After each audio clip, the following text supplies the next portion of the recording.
اس لیے امام ابن حجر نے بڑی پیاری بات کہی، فرماتے ہیں عیسائیوں کو پوچھو کہ تواڈے مذہب دے بہترین لوگ کون ہیں،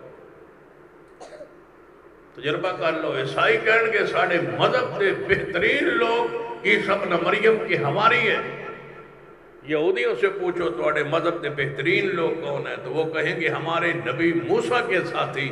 کتنے برے لوگ ہیں جو کہتے ہیں سب سے، ان رافضیوں سے پوچھو کہ دنیا میں سب سے برے لوگ کون آئے تھے، تو یہ کہتے ہیں ہمارے نبی کے ساتھی۔ یعنی یہ جرات تو یہودی عیسائی بھی نہیں کرتے جو ہم یہ لوگ کر رہے ہیں۔ یہودیوں کے نزدیک ان کے مذہب کے بہترین لوگ ان کے نبی کے ساتھی، عیسائیوں کے ہاں وہ بہترین لوگ جو ان کے نبی کے ساتھی، اور ان کے ہاں سب سے برے وہ لوگ جو محمد مصطفیٰ کے ساتھی۔ اس سے زیادہ بھی کوئی سیاہی ہوگی، اس سے زیادہ بھی کوئی بری بات ہوگی؟ پھر امام ابن حجر رحمت اللہ علیہ نے لکھا ہے، فرماتے ہیں اصحاب پر باس کرنے والوں، اصحاب رسول کو برا کہنے والوں، جماعت رسول پر تنقید کرنے والوں، میں تم سے پوچھتا ہوں تم اپنے بارے بیان کرو کہ تمہارے ساتھ اللہ قیامت والے سلوک کیا کرے گا۔ اپنے بارے ہر بندہ سوچے کہ میرے نال اللہ تعالیٰ قیامت والے کی سلوک کرے گا۔ اپنے بارے سوچے میں کہاں جاؤں گا، جنت میں یا کہاں، میں کہاں جاؤں گا؟ امام ابن حجر فرماتے ہیں ہر بندہ یہی کہے گا کہ انشاءاللہ میریاں نیکیاں ود جان گیا تے گناہ گھٹ جان گے، میں جنت تے جاؤں گا۔ امام ابن حجر فرماتے ہیں اچھا تیری نیکیاں ود جان گیا، پھر غور کر، تیریاں نیکیاں ود جان گیا تے گناہ گھٹ جان گے،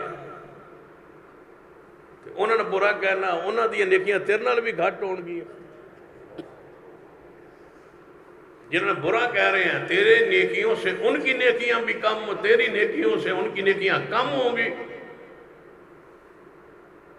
بتلا تو صحیح کہ تو نیکی کس طرف جاتا ہے اور صحابہ کس طرح جاتے تھے نیکی کی طرف۔ کر رہا الیکم الکفر والفسوق والعصیان، وہ تو کفر اور فسق کو، گناہ کو برا سمجھتے تھے۔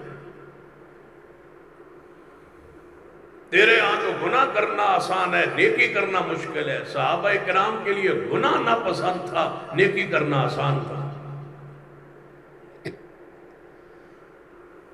پھر امام ابن حجر فرماتے کہ اپنے بارے سوچو تم کہاں جاؤ؟ آدھے جی گناہ واد بھی گئے نا، کیا مثال ہے یہ گناہ واد بھی گئے کہ اللہ تعالیٰ بڑا مہربان ہے، بڑا غفور رحیم ہے، وہ معاف کر چھوڑے۔ تو امام ابن حجر فرماتے ہیں پھر رحمت رب دی تیرے تو شروع ہوگی یا صدیق تو شروع ہوگی؟ صدیق پر رحمت نہیں ہوگی اور تیرے پہ رحمت ہوگی۔ اس سے اگلی بات جو امام ابن حجر نے کی ہے وہ اس سے بھی کمال۔ فرماتے ہیں ہر بندہ یہ سوچتا ہے یار یہ اس والو رحمت نہ ہوئی، معاملہ کوئی اینج نہ ہویا تے نیکیاں بھی میریاں گھٹ گئیاں، گناہ ود گئے تے پھر اللہ رحمت کرے گا، حضور دی شفاعت نصیب ہو جائے گی تے بخشیا جاواں گا۔ امام ابن حجر فرماتے ہیں پھر شفاعت تیرے تو شروع ہونے۔